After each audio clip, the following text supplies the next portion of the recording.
नमस्कार, मी डॉक्टर मनाली देशपांडे आयुर्वेदमध्ये तुमच्या सगळ्यांचं स्वागत। सध्या वाढणारं वजन ही खूप मोठी समस्या झालेली आहे। प्रत्येकाला आपलं वाढलेलं वजन कमी करायचं आहे, पण वाढलेलं वजन कमी करण्याआधी आपलं वजन आपल्या हाईटनुसार योग्य आहे का आणि त्या वाढलेल्या वजनाची कारणे आहेत हे देखील समजून घेणं खूप महत्त्वाचं आहे। तसेच वजन वाढल्यावर आपल्याला काय व्यायाम करायचा आहे किंवा वजन वाढू नये म्हणून काय व्यायाम करावा, तसेच काय डाएट असावं म्हणजे ज्याचा कुठलाही दुष्परिणाम आपल्या शरीरावर होणार नाही, औषधाचा यामध्ये काय रोल आहे, पंचकर्मांनी काही फायदा होतो का, हे आपण व्हिडिओमध्ये पाहणार आहोत। वजन वाढणे म्हणा किंवा स्थौल्य, लठ्ठपणा, ओबेसिटी हा एक खूप मोठा विषय आहे। तो एका व्हिडिओमध्ये बसत नाही, यामुळे आपण याची सिरीज केलेली आहे।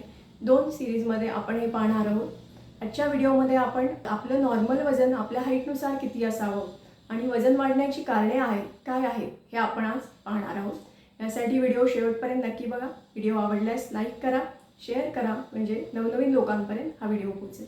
तर पहिल्यांदा आपल्या हाईटनुसार आपलं वजन नॉर्मल आहे का हे काढण्यासाठी आधुनिक वैद्यकशास्त्रानुसार BMI हे परिमाण सांगितलेलं आहे।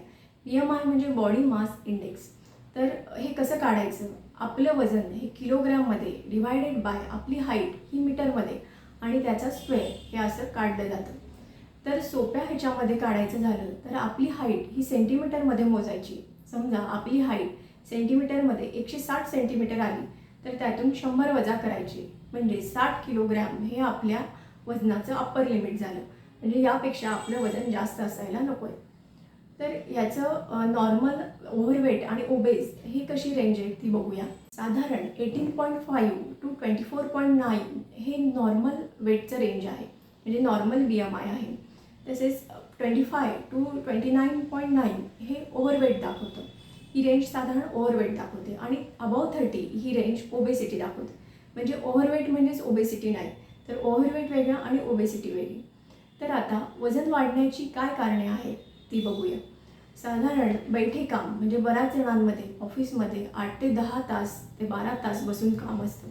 त्याचबरोबर ACचा पण वापर तिथे केला जातो, हे देखील वजन वाढण्याचं एक कारण आहे। आहाराच्या चुकीच्या पद्धती म्हणजे बऱ्याच लोकांकडे साधारण सकाळचा नाश्ता हा स्किप केला जातो आणि डायरेक्ट 2 वाजता जेवण केलं जातं। त्यामुळे अतिरिक्त पित्त हे आमाशयात सिक्रेट केलं जातं आणि ते मेटाबॉलिझम बिघडवतं आणि पुढे जाऊन वजन वाढण्याचे चान्सेस वाढतात।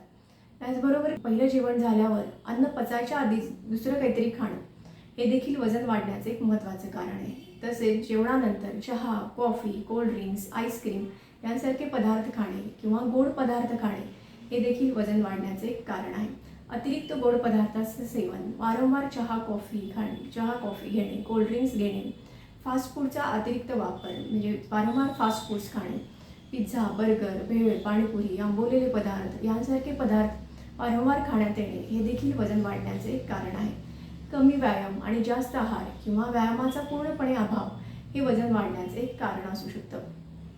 याचबरोबर महिलांमध्ये एखादा पदार्थ उरलाय आणि तो संपवायचा या हेतूने पोट भरलं असताना देखील खाल्लं जातं आणि ते वजन वाढण्यास कारणीभूत ठरतं।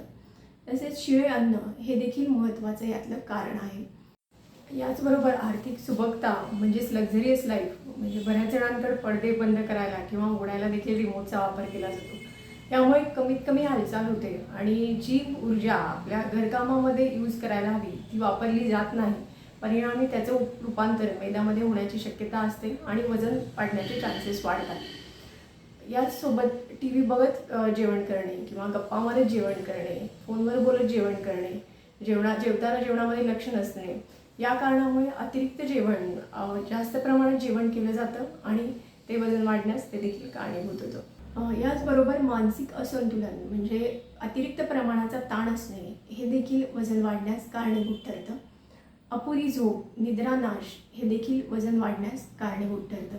काही आजारांमुळे देखील वजन वाढतं, म्हणजे PCOD, महिलांमध्ये PCOD, हायपोथायरॉइडिझम ही वजन वाढण्याची काही प्रमुख कारणे आहेत। याचबरोबर आफ्टर डिलिव्हरी इरेग्युलर मेन्सेस असतील तरी देखील वजन वाढतं। याचबरोबर काही ट्रीटमेंटमुळं म्हणजे काही औषधांच्या परिणामी वजन वाढतं। अतिरिक्त स्टिरॉइडचा वापर झाला असेल किंवा इन्फर्टिलिटीच्या केसेसमध्ये हार्मोनल थेरपी खूप वापरली गेली असेल तरी देखील वजन वाढण्याची शक्यता असते। याचबरोबर अनुवंशिकता हे देखील एक वजन वाढण्याचं कारण आहे। साधारण ही झाली वजन वाढण्याची कारणे. यामध्ये आपण कुठे बसतो का हे पाहावं. आयुर्वेदामध्ये नुदान परिवर्जन ही पहिल्यांदा चिकित्सा सांगितलेली आहे. ज्या कारणामुळे आपल्याला रोग झाला आहे तो टाळणं फार महत्त्वाचं आहे. त्यामुळे यातलं आपल्याला कारण टाळता येतील का हे पाहावं. याचबरोबर व्यायाम हा आहेच, तसेच व्यायाम, डाएट, याचबरोबर औषधं आणि पंचकर्म याचा देखील यामध्ये खूप उपयोग होतो. पुढच्या व्हिडिओमध्ये आपण व्यायाम काय करावा, यासाठी डाएट काय असावं, डाएटमधला असा एक पदार्थ आहे की जो आपल्या शरीराला चांगल्या प्रकारे हलकेपणा आणू शकतो, तो आपण पुढच्या व्हिडिओमध्ये पाहणार आहोत. तसेच औषधांचा परिणाम आणि पंचकर्माचा परिणाम काय यामध्ये असणार आहे हे देखील आपण आपल्या पुढच्या व्हिडिओमध्ये पाहणार आहोत. यासाठी चॅनलला अजून सबस्क्राईब केलं नसेल तर चॅनलला सबस्क्राईब करा, जेणेकरून नवनवीन माहिती तुमच्यापर्यंत मिळेल. तोपर्यंत धन्यवाद.